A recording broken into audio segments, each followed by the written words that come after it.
ফের বিতর্কে জড়িয়ে পড়লেন দেশের প্রধান বিরোধী দলনেতা রাহুল গান্ধী। কিসের বিতর্ক? ঠাকুমা ইন্দিরা গান্ধীকে জুতো পায়ে শ্রদ্ধা জানালেন রাহুল গান্ধী। নিজের ঠাকুমাকে ঠিকমতো শ্রদ্ধাও জানাতে পারেন না রাহুল। এবার তার পারিবারিক সংস্কার নিয়ে প্রশ্ন তুলল বিজেপি। বিরোধী দলনেতার এই কাজে এবার বিতর্কের ঝড় উঠেছে। সোশ্যাল মিডিয়ায় এই ছবি, এই ভিডিও শেয়ার করছে এবার বিজেপি। বিস্তারিত সে বিষয়ে জানবো। টেলিফোন লাইনে যুক্ত হয়ে গেছে প্রতিনিধি আশিস সরকার। আশিস, জুতো পায়েই ইন্দিরা গান্ধীকে শ্রদ্ধা জানিয়ে বিতর্কে এই মুহূর্তে রাহুল গান্ধী। বিজেপির পক্ষ থেকে এই বিষয়টা প্রচার করা হচ্ছে, তার পারিবারিক সংস্কার নিয়ে প্রশ্ন উঠছে, কি জানতে পারছো?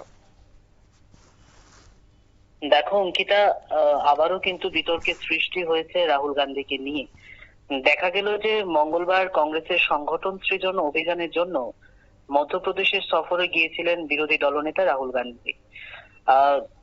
এবং সেখানে গিয়ে যখন তিনি তার ঠাকুমা অর্থাৎ ইন্দিরা গান্ধীকে শ্রদ্ধা জানাতে যায়, তখন কিন্তু তার পায়ে জুতো ছিল, অর্থাৎ জুতো পরে রাহুল গান্ধী ওনার ঠাকুমা অর্থাৎ ইন্দিরা গান্ধীকে শ্রদ্ধা জানিয়েছে। আর তাতেই কিন্তু যাবতীয় যে বিতর্কের সৃষ্টি। এক্ষেত্রে বিজেপির দাবি যে বিজেপি দাবি করছেন যে নিজের ঠাকুমাকে ঠিক মতো শ্রদ্ধা জানাতে পারেন না রাহুল গান্ধী। এভাবে জুতো পরে কাউকে সম্মান জানানো মানে তাকে অপমান করা, আর এটা ভারতীয় সংস্কৃতির পরিপন্থী, এটা কিন্তু বিজেপি দাবি করছে।